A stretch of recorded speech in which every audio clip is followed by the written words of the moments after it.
Adam, how you doing? Hey, pretty good. How are you?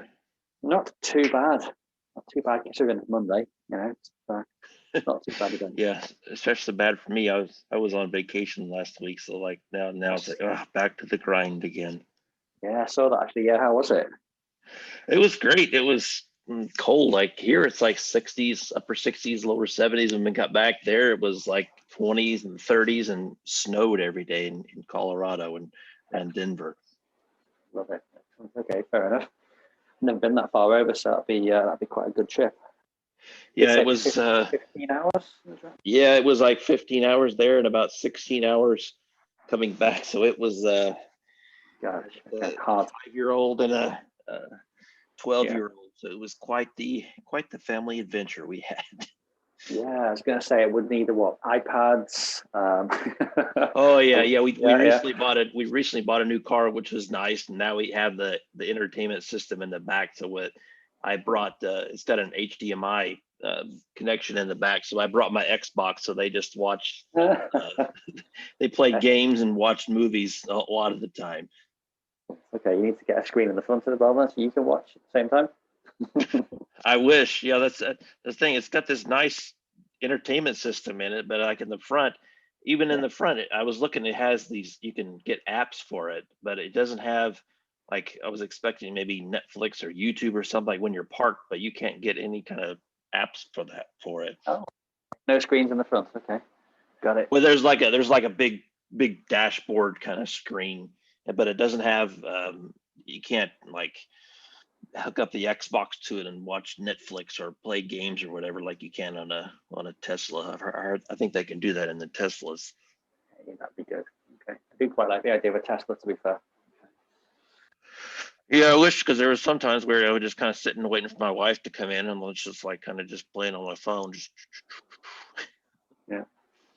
Yeah, I can see that. Yeah, I can imagine. Yeah, you get left in the car where they go shopping or whatever they're going to do. Yeah. Yeah, I'm not a big shopper. My wife and my daughters are they love shopping, so I just kind of sit there and chill out for an hour or something. No problem. Yeah, I've got a wife, two daughters, two sons as well. But yeah, the girls are much better shoppers than the boys. Wow, 4 kids. Oh, you told me that before. I think that's quite the crew you have. Yeah, we tried to get our own soccer team, but we stopped. So yeah, excellent. Okay then. So what's the plan for today? Are we going to cover anything in particular, or are we just talking, or what's your thoughts on this? Since this is brand new, I don't really have any certain agenda or whatever. I kind of thought of maybe we can kind of treat it like we're going to do the writer one, kind of like just a general meetup time for you to come and if you have any like specific questions or like if I feedback or anything like that, or if I have like a certain maybe one week I might have a certain agenda or something I can say, hey, I built out this little tutorial or something to kind of help you guys out. Maybe we can do that. But yeah, today I really don't have a set agenda. Okay. Adam said he's gonna come on the call in a minute. Okay. No problem. So what's been the trigger for changing the website? You've enabled commentary now, you said? Yeah, that's been something we've been wanting to do for a while. Of like when it was on Ghost, like we were on the Ghost platform for a year or two, and then it was, since we're getting all these new authors coming in, it was kind of getting a pain to manage everything, and I needed more plugins and stuff like that. So we went over to WordPress, and since we did that, we haven't had comments on the blog in, gosh, how long has it been? 2 years or something like that. And I've kind of been kicking around the idea of wanting it because I want some feedback from readers and how how they like it, or if they have questions about follow-up questions and stuff like that. But it's kind of been on the back burner for a while, and finally Adam got some time this weekend and got comments in there. So I hope I don't regret that. So we get quite a bit of traffic now, so I'm like, oh, I hope we didn't just open the floodgates on something and get like hundreds and hundreds of comments. What sort of quantity of visitors do we get these days? It's around 400,000 users a month and like 700,000 page views a month, something like that. Wow, That'll okay. be around 700 this month. Yeah, I think it's like around it's page views, right? 700,000, not users, right?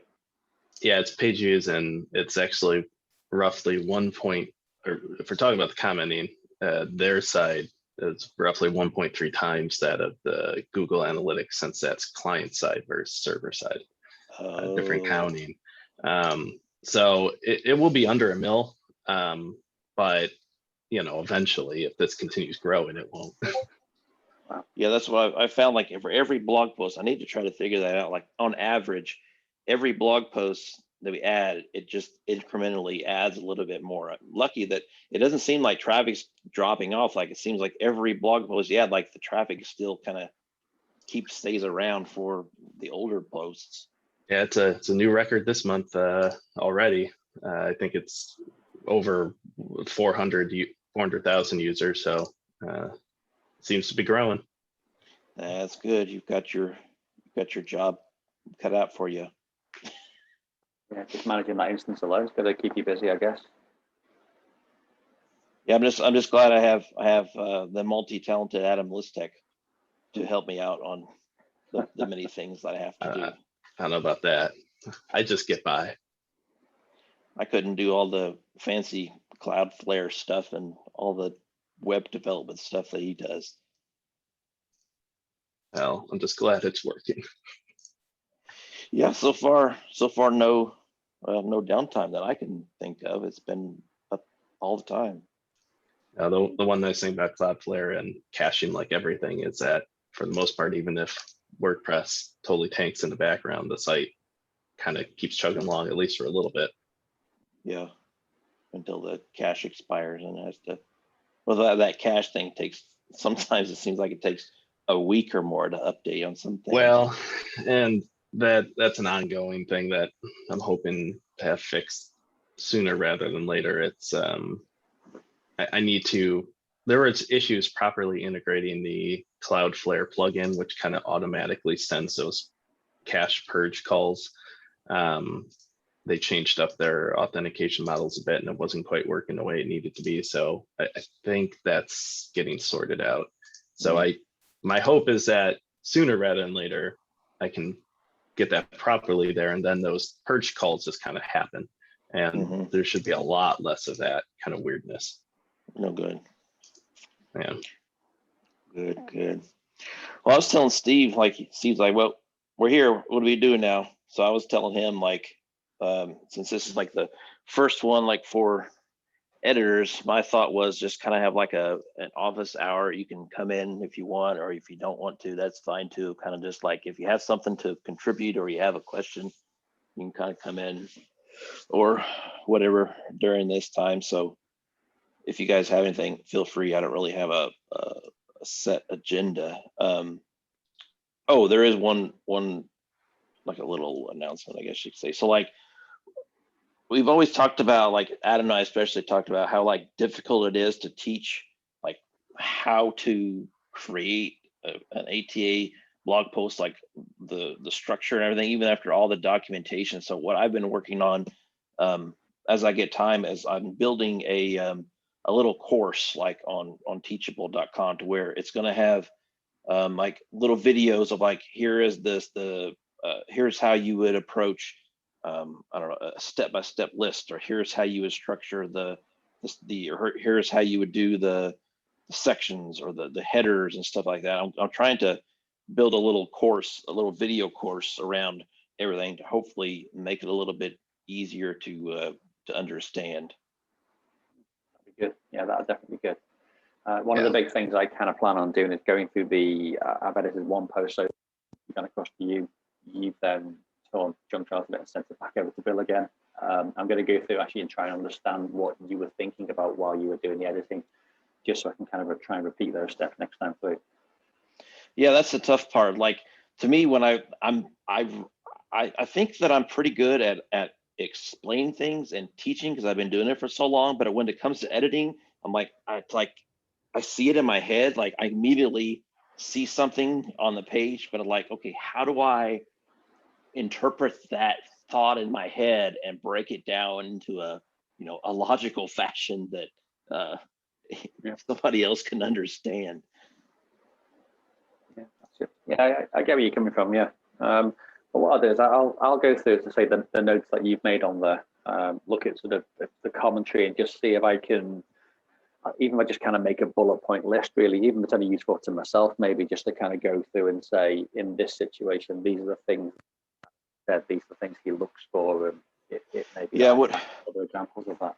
What we could do is either informally now, or maybe at another time, we could, Adam and I took quite a bit of time, it was a couple of weeks ago, going through a post. Like he opened up a post that he was editing, and he was just kind of going through and telling his thought process, and I was like giving feedback and like pointing out things here and there, like, here, I would do this in this situation, or I would do this in this situation, and, you know, collaborating back and forth. And that way it seemed to help that way, to kind of go through a real time, you know, feedback loop of figuring out and going through an exact example, instead of you asking questions, me coming back a day later and replying to it. It seemed to be work out better, but of a more real time fashion.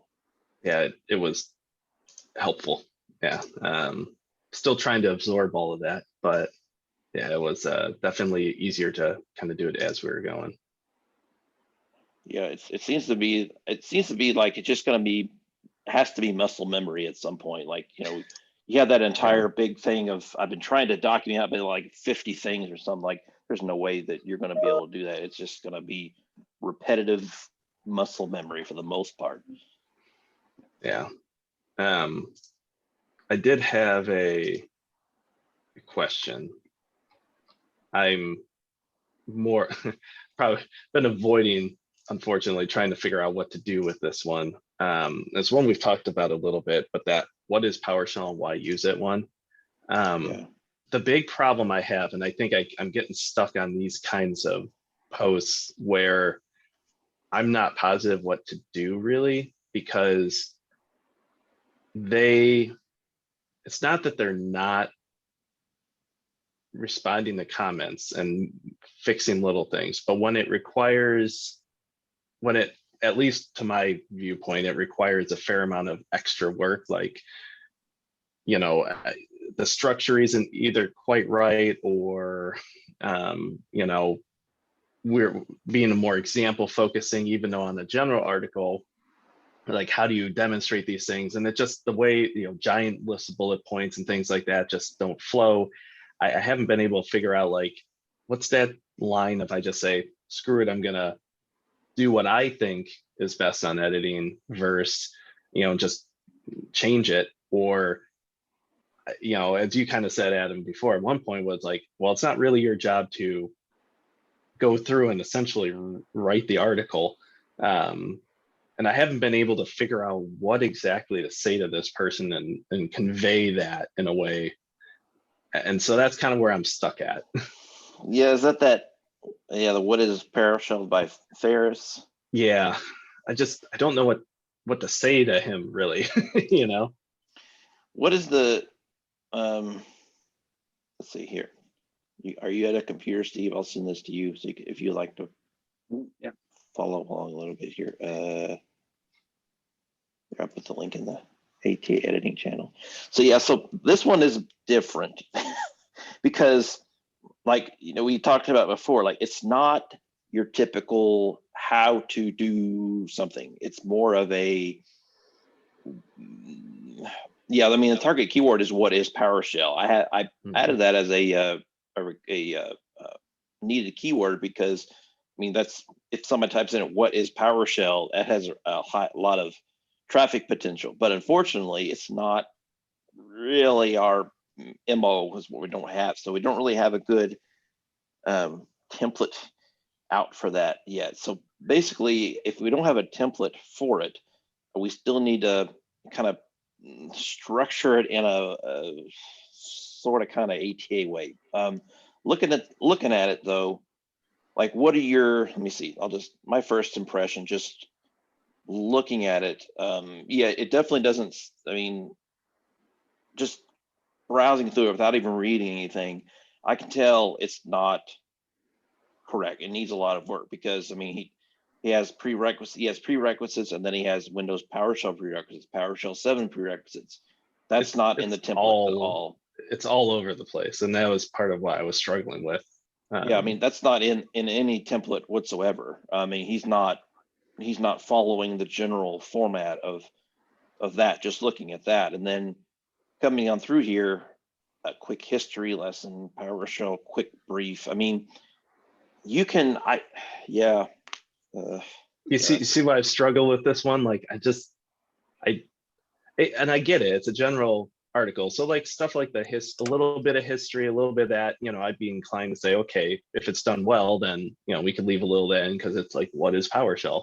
But thinking back to a little bit of what ATA is, and it's a more focused to a degree, like I wouldn't want too much of that, but it is a general article. So, Yeah, I think it needs to lean more towards more to application, like how do I apply? Like, of course, if the keyword is what is PowerShell, you're going to have, like you said, there is going to be more general information than just a how-to of like an intro and a quick few paragraphs and okay, here we go. So I think I think that this one should have probably maybe, I don't know, 2 or 3 sections, kind of like sort of what he has here, a quick history lesson, maybe, because that's history is part of what is PowerShell, quick brief. He's going to have to rename some of these, but why should PowerShell be used? So see this one, yeah, this one is not going to work because, it's not what is PowerShell. That's the keyword, not why PowerShell should be used. So, I mean, he's got a lot of good information. Yeah, I mean, yeah, you're right. That's the thing. There's a lot of information there. And yeah, it's not necessarily bad for some stuff. It's just coherently putting this into not some gigantic list of things. And it doesn't really tell a story. You know what I mean? Like I know. Yeah.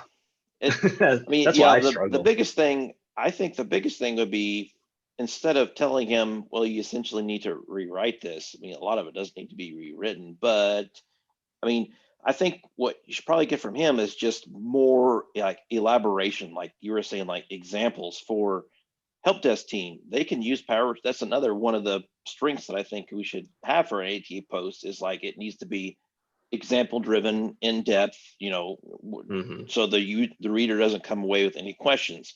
If you say, here are some examples why, regardless of your rule, you should choose PowerShell. Help desk team, they can use PowerShell too. Run remote command. What the hell does that mean? Install application remotely. Sure, I can guess what that is, but there's no application of that. You can't just say it can run remote commands. If I was a reader, I'd be okay, great. How does it run? What does that mean? How would I even do that? And since it's not a how-to, I think at the very least he needs to put in some like example. Here's how you run a remote command with invoke command. Here's the related link to invoke command. Here's one paragraph for each of these. And I thought, I actually like the idea he did there of how can it help certain teams, and then really examples with it. So like that whole thing of like learning what PowerShell can do, the following gigantic list of, bullet points and stuff, that really should just kind of go away, I think, and be part of the examples above, and yeah, learning. Yeah. Okay. Yeah. And going down here. Yeah, you're right. I mean, all of that. I do like the breaking it out into the help desk team, infrastructure team. I thought that was a good idea. So I'm not, network team. Yeah. I mean, I think that's a good overall structure, but you're right. The examples and that need to be combined somewhat. And yeah, object oriented, man. Yeah, you're right. This is like, it's all over. I mean, it's not that it's bad info. It's just, I struggle what to tell this guy to like say, and conclusion, by the way, By the way, he ran this through Grammarly Premium, just so you know. But it's man. So you kind of see what I'm saying. Like, I don't know how to structure something back to him to say, good ideas, but change all of it. You know? Well, I mean, what I've done in the past and in times like this where I'm not really for sure what kind of feedback to give them, I'll just give them an outline. Say, okay, this is all great information, but we need to restructure this a different way. And then like put an outline at the bottom with, the bullet points of the headers and things that you think the header should be.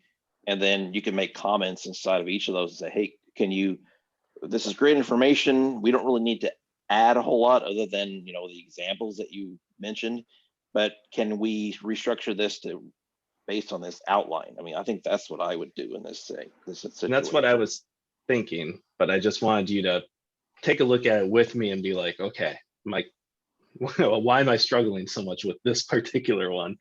Yeah, I mean, I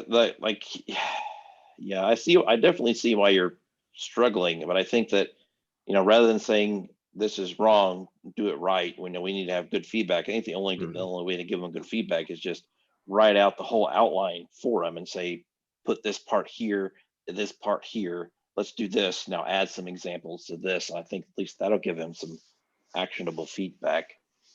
Sounds fair. Yeah. Well, and also the fact that we're looking at what is PowerShell. There isn't really an awful lot of what is in there. There's a couple of paragraphs, and that's kind of it. There's no real mention, for example, of the Monad Manifesto that I was kind of expecting. There's no mention of Jeffrey Snow. There's no. I kind of expected a bit of that if we were going to be talking about work from and history lessons. Yeah, that's true. He doesn't have very much. He doesn't, as far as you're right. He doesn't have anything of that in like the history lesson. Yeah, because to me that's pretty key history, really. Even links off to Jeffrey Snow has been on 1,000,001 different blog articles. There's lots of stuff about history and where it all came from. There's even the Monad Manifesto. He doesn't have anything like the pipeline. What are the big parts of PowerShell? Well, the Monad Manifesto, obviously the pipeline, object orientated, and you can commandlets. Extendable, and maybe possibly even very high level. How it was changed from back in PowerShell 2, was it, to the add snap-ins to add modules, and possibly if you're going to go a bit of detail about that, maybe. I don't know. Well, and I don't know how. Some of that stuff, like the pipelines, the things that differentiate PowerShell from other languages, I think is kind of key. Like, why is this thing, and a little bit about that back. I don't know. I wonder though if diving too far into a history, it's like how snap-ins versus modules change, just because most everyone's going to be running 5.1 and unless there's also right now.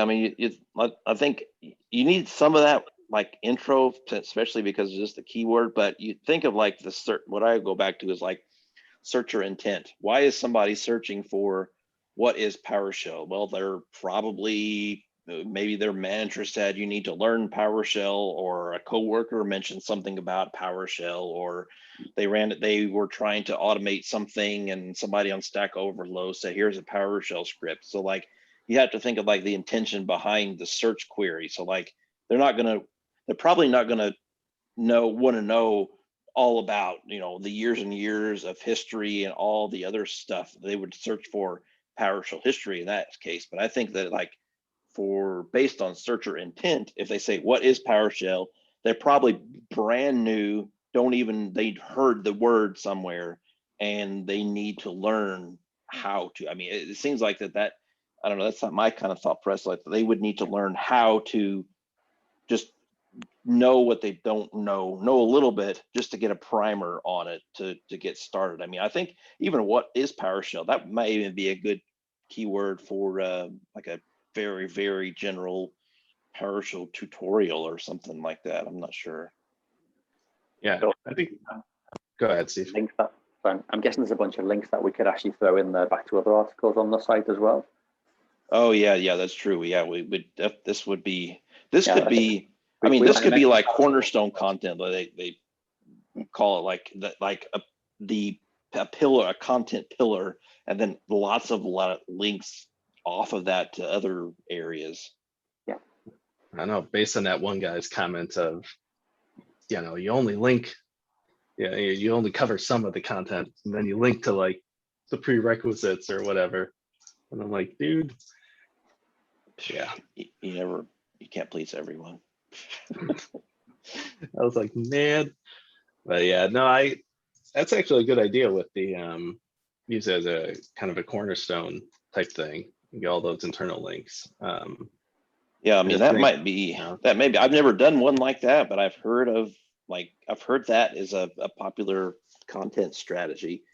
And it seems like, since we have so much stuff on PowerShell, this may be, maybe a good opportunity just to, like Steve was saying, put a bunch of links to other areas. But yeah, I'm not sure how careful you have to be with that and making it not spammy, and make it a real useful thing other than like, well, you could just search for PowerShell on the site, more of even kind of how he had this thing broken out, like help desk, infrastructure, things that might help individual areas and stories around that might make it. Yeah, I agree. You need to think about the person searching for it. Who are they?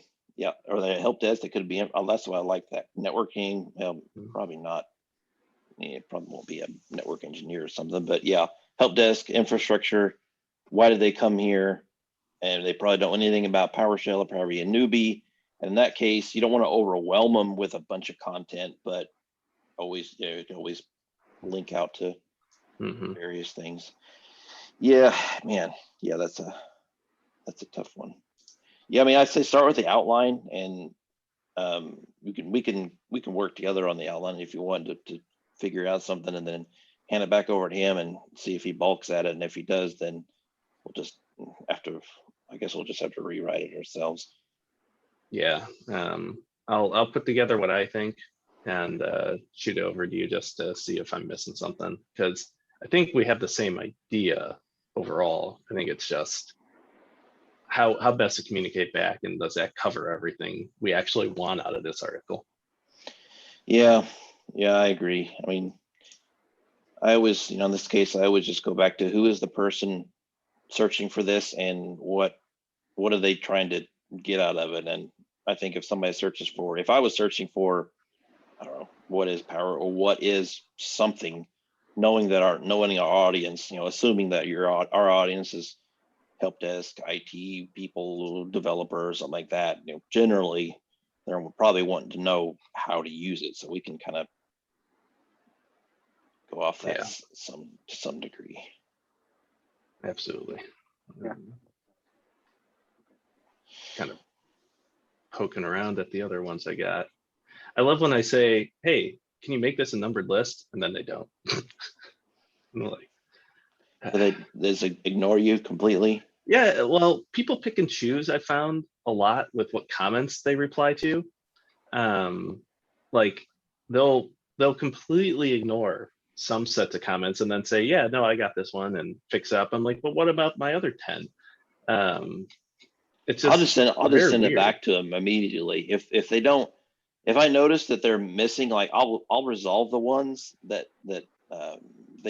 I asked them to reply to everything regardless. Some people just don't reply, which is fine, I guess. But if I notice that they addressed it in some way, I'll resolve it and then keep all the ones that they haven't as unresolved. And I'll just send it without even doing the editing. I'll just send it back and just say, hey, you missed some comments. Can you please address these?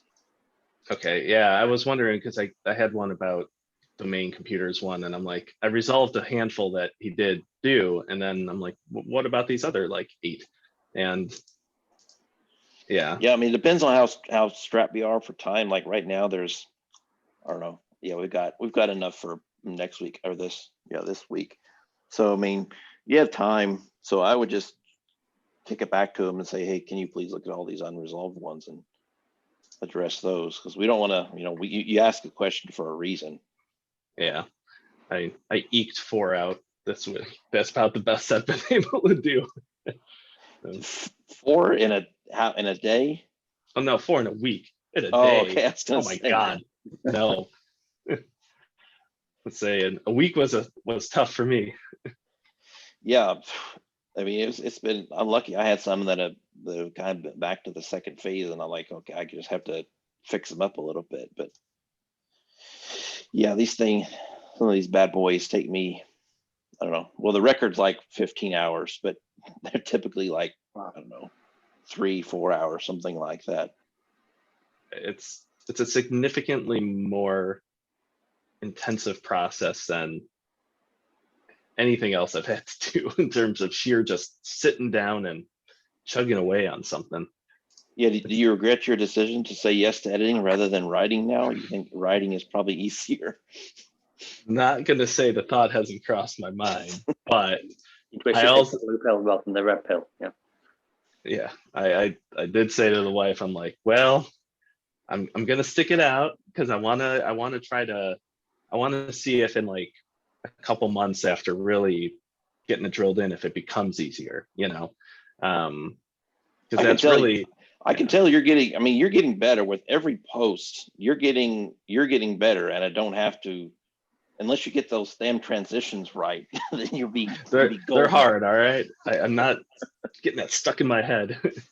Yeah. No, I mean, yeah, for sure. Your posts have been they're incrementally getting better, I've noticed. So I think within a month or two, it shouldn't be an issue. Yeah, it's kind of how I viewed it, and I'm like, it's a valuable skill to have. One I haven't up to this point, so that's why I'm want to do it and learn. But I'm like, man, this is harder than I thought. Yeah. Yeah. I think writing is easier. Yeah. How long have you been doing this for now, Adam?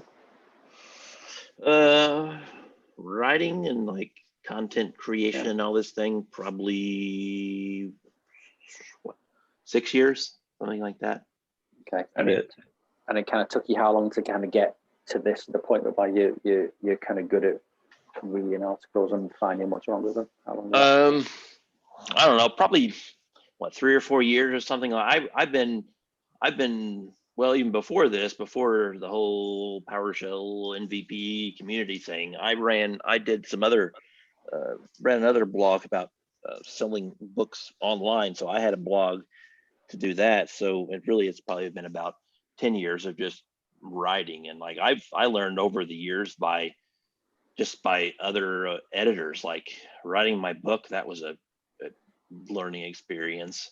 And like I've written probably 1,000 something articles now, like for dozens of different sites, and like every one of them had a editor that had their feedback, and I've just kind of like through osmosis learned like, okay, this editor wanted this, okay, that does sound better, and just kind of went through that because I've had my run-ins with many editors over the years, and that's why I'm like, whenever I review you guys' posts or edit somebody else, I try to be as nice as possible, because I've ran into some major editors that are just like, this is terrible, do this again. Yeah, I can imagine. I'd imagine that I'll spend, I don't know what, 3, 4, 5 hours possibly writing an article in the first place, and if someone just kind of turns up and takes a shit all over your work, then it's Yeah, no, that's Adam and I had this talk. I'm like looking at some of Adam's comments, like, man, you kind of come across as an asshole. I realize that, all right. I didn't intend to. I wasn't trying to be. I just had a very dry kind of way of writing, and I realized I read it back, and I'm like, oh man, I'm like, I didn't mean to. Yeah. Thought we're gonna have to tear you and Bill apart there for a while. Yeah. So Bill, hey, he was my first article actually, Bill. I edited his one the other day actually. I put some commentary on there, and he seemed to kind of have some feedback back for me as well. Thanks for that. That's a good way to put it. Yeah. Yeah, that's let me respond. Yeah, you'll definitely get that's one thing that I don't know, it's good and bad. Like being a writer, you just write your stuff and you deal with one editor or one of 3 editors. If you're an editor, I mean, you deal with all personalities, all types of people, all skill levels. Yeah. Well, and as a writer, I would pretty much lob it over the fence and be like, I don't care what happens at this point. Like, if you have questions for me, sure, I'll fix whatever. But I could care less. Some people have a very high ownership of their content, and that definitely comes through in editing. Others could care less. Speaking of that survey I just that I sent out recently, I don't know if I got a handful of responses back, but only eight people looks like have responded so far. But I added that other little field, the editing feedback field, and so far everybody pretty much says medium feedback, except for June, which said minimum, but he doesn't. He gets minimum anyways because his stuff is pretty good. So no, that's why I keep asking him, like, what do you do? Like, I think, Steve, we need to give you one of June's articles next, because for out of everyone, I don't know, the first article that he wrote for me years ago was like a year ago or something. It was like, how do you, like, I was trying to get into his brain, because he's the only other article writer I've ever seen that seems to write similar to what I do and what the ATA content already gives. I don't know how to teach what he does, so but he's kind of quiet. He doesn't really provide a lot of feedback, so I always wanted him to do like a lunch and learn or something, like get into his head, like how do you do that? What is your thought process like? Well, there is the more and more that I edit and I'm doing this, there is a defined style you have. I never realized that until you said it. I'm like, to me, it's just, this is how all writing should be, and because this is what's just my style. But whenever you mentioned that, I'm like, it is a specific style. I'm like, yeah, I mean, I guess you're right. After reading other articles, you can tell the ones that the ones that I wrote and the ones that somebody else wrote. Well, you've got the sentence structure you have, and it makes a lot of sense. And why I struggle with like transitions, but even like those transition blocks, it's, as you've said a million times before, it's kind of like, and I'm always going to get it wrong until I get drilled in, but it's like you explain like tell what you're doing, and then why, and then show. I think it's a very specific set of sentences. Yeah, say what you're. I don't know what did I say before. It was something clever, some kind of clever sentence like that. It was like what you're going to say. Yeah, tell them, and then tell them what you told them. The U.S. military. Yeah, kind of like that. Like, be direct. Like when you're, especially on like one of these how-to posts, like be direct. Say, now do this. Now explain yourself. Why did you tell him to do this? And then optionally after that, whenever I say, like, I try to tell them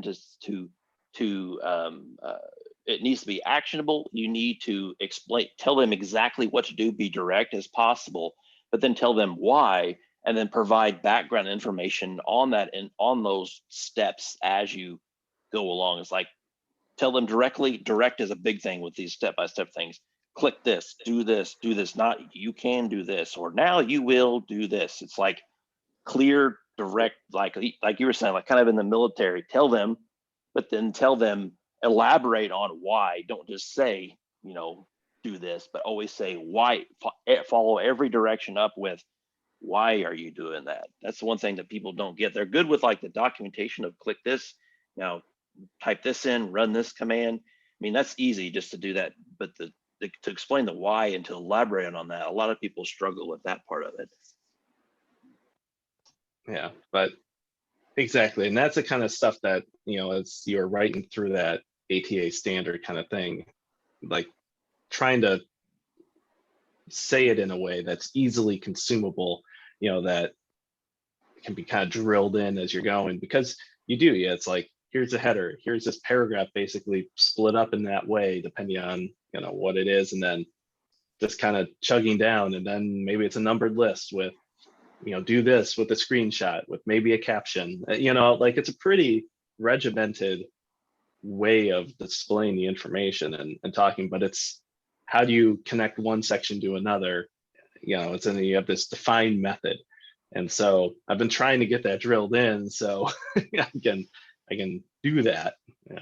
Yeah, like the conversational part of, like, from what I learned from marketing over the years was like, I I've written documentation for companies, and I've also written a whole lot of content marketing. Like marketers are all about, they used to be about talking about the product features and all this other stuff. And now here within the last, I don't know, few years or something, now they're the conversational is all the big thing. And luckily I've kind of already always kind of written that way, but now marketers especially are like, tell the story, make it conversational, make it light, make it not like, you know, yeah, I definitely see where you're struggling, because like I struggle with that too sometimes, like trying to be direct, but be direct in kind of a friendly way, like you're talking. Like I tell people, like, to whenever you're writing, don't just feel like you're writing to a wall, a blank.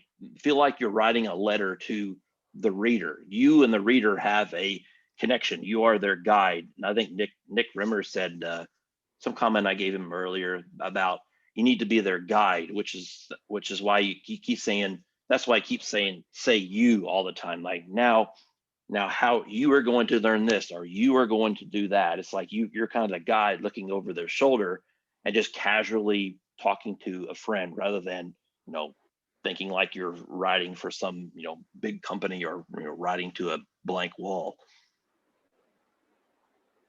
Yeah, that's a good way to put it. I like the whole guide metaphor and way to approach it. Yeah, I think you know, you can have your individual little things, like for every section have an intro, or italicize this. But I think like the hardest part to grasp is like what you had, that I think everyone eventually struggles with, of like the mindset you have going into it. Okay, I am like, that's why I really focus on searcher intent quite a bit, because I think to myself, I am a guide. I am here to help the reader. This post is all about the reader. They're going to learn this thing. And they came to this article that, what is PowerShell? I think kind of, I don't do it formally or anything, but I kind of think in my head, why did they come to this article? Well, looking at Google Analytics, a huge majority of people come from Google. They typed in a keyword, they saw the title. So I'm thinking, okay, why did they come to the keyword, and why did they type in the keyword in the first place? So they saw, you know, they want to do X or they want to do Y. So I kind of get that like persona in my head and think, okay, welcome reader X, you've come to learn this. Okay, now let me teach you how to do this. And then as I'm going down through it, and if I tell them a command like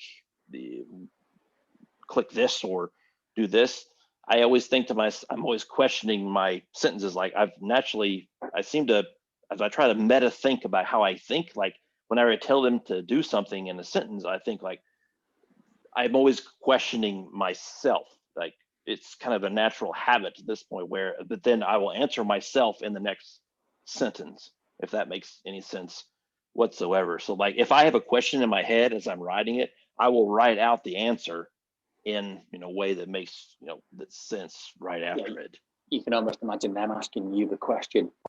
Yeah, exactly. That's a good point. Like what would the reader ask about? That's why I constantly say we need to put more links and things, because, well, we can't for scope reasons. Like you have a scope of what is PowerShell. You're not, I mean, you could have hundreds of thousands, you could write a book on that, but it's all about like giving the reader exactly what they came for.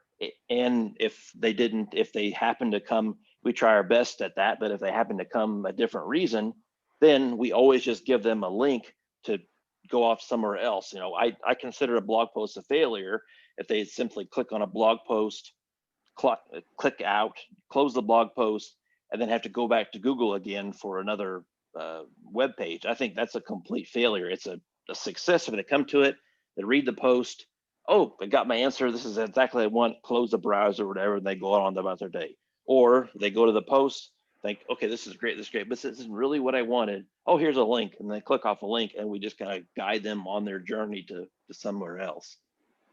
I'm getting kind of deep now. It's early for that. Come on, man.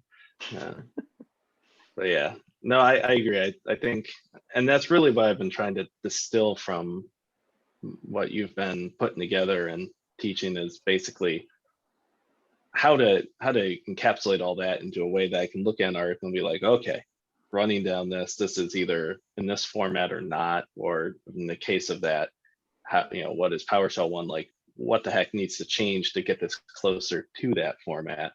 And then from there, because I look at something like there's so many massive changes for some articles that I can't even start thinking about in my head like the individual bits until overall it's changed. And so then I never was quite sure like where do I start down that.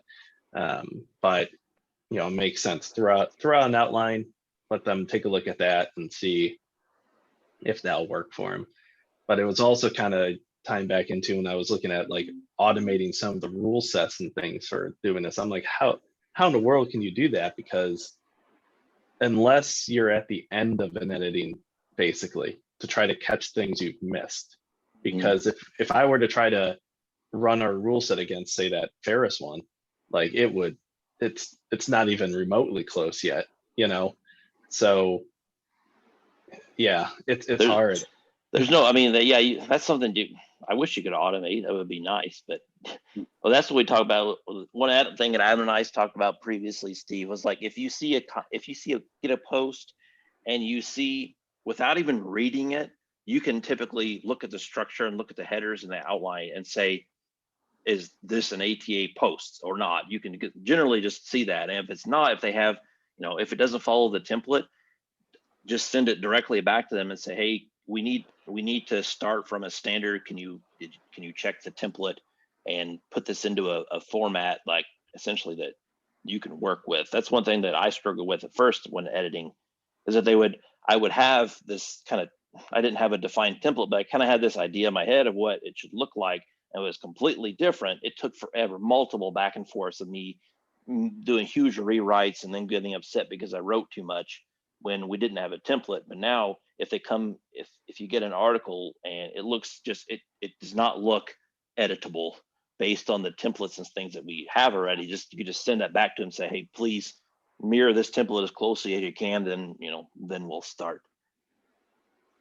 Okay, so that's interesting to, if we can kind of look at that a little bit really. So if we look at, so from my perspective, I pick up an article on the list, I overlook it all and I say, well, it doesn't seem to follow the template, hasn't got any H3s, or it doesn't seem to flow nicely.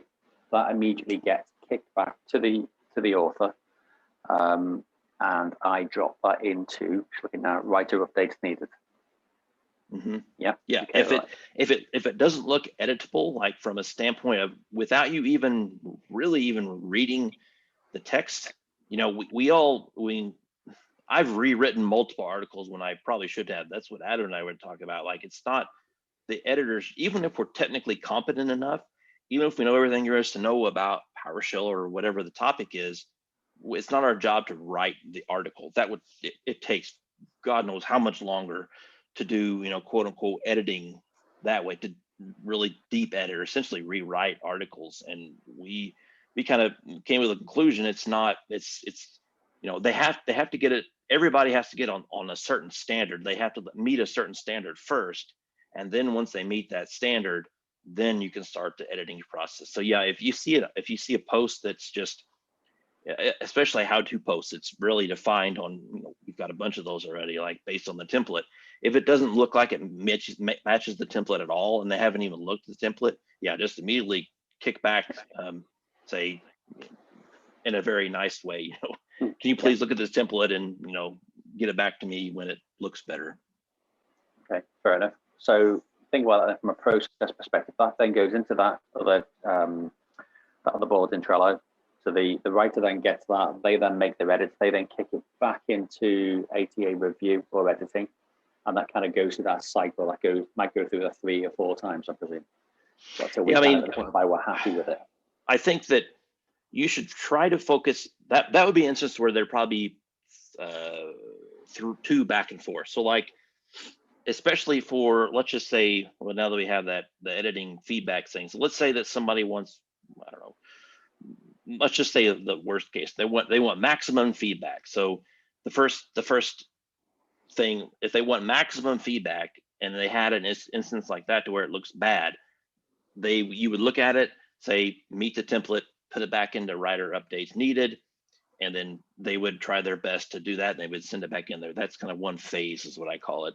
And then in that phase, and you look at it again, and if they say they want maximum feedback, which in that case they want the control, they want to be, they want to know everything that's going to happen. So then we go back with our first, and the initial phase that I had was, well, essentially no edits, just a whole lot of comments on change this, do this, this is spelled, even this is spelled wrong. Sometimes I'll put and make spelling mistakes. That's for like maximum feedback. Then it goes back into writer updates again. Then they edit it again. They send it back to you in ATA review. And then you would go through and do all of your edits and address all the comments. That's kind of the worst case scenario. So I would say try to limit that back and forth to less than 3. Worst case scenario is probably 3. That are 2 back and forth. Like you don't want too many, because it'll spend weeks in editing if that's the case. Yeah. Okay, cool. So once we're happy, we then kick it over to you to review. Obviously, until we're all fantastic and we're all as good as you, and we can move it along from there. Yeah, so, yeah. After that, you just kick it over to Adam B review, and I'll essentially do an edit, or I won't edit anything, but I'll just essentially put a bunch of comments that I think that you should address, and then I'll kick it back, or I'll just essentially just kick it back to ATA review and edit you, and then you will go down through and address all the comments, and then send it over to SEO review. I'm not going to edit it. I'm not going to review it twice.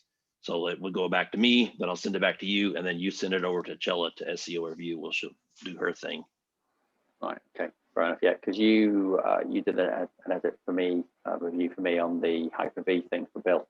So that's in my list. I need to look at that today. So I'm going to look at that this afternoon. I'll say this afternoon, the evening now. I think it's 6 p.m. over here. I'll go through that now. When I'm done with that, I then kick that across to SEO review. Are you saying from there? So it goes up to Chella.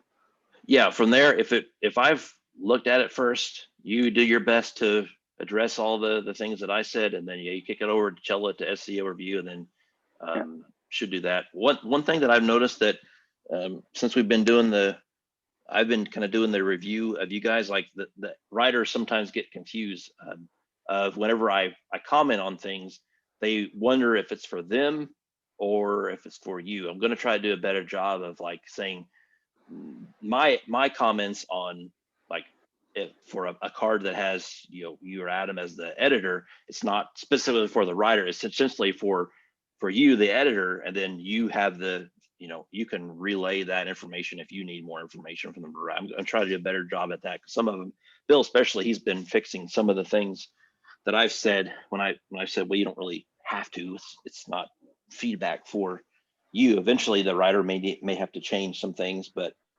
essentially, the feedback is for you, the editor, and then you have the power, whatever you think, to relay that information that if needed. Okay, understood. Okay then. Right. Okay, that works. Okay, so that's done over at Chella. She does the SEO. That then comes into. I then get to look at it again. Check with the SEO thing. That's that one is, it's easy. It's hard for her. I wish she could do it all. I tried to have her do the SEO. So we have 2 tools that we use to put it through based on the keyword, and it's kind of spits out best practices and other semantic keywords that should be in there, sprinkled in there other places for SEO. I originally had her doing that, but unfortunately it didn't go very well, because she could put the keywords in there and make the page have a 7 out of 10 or whatever our threshold is.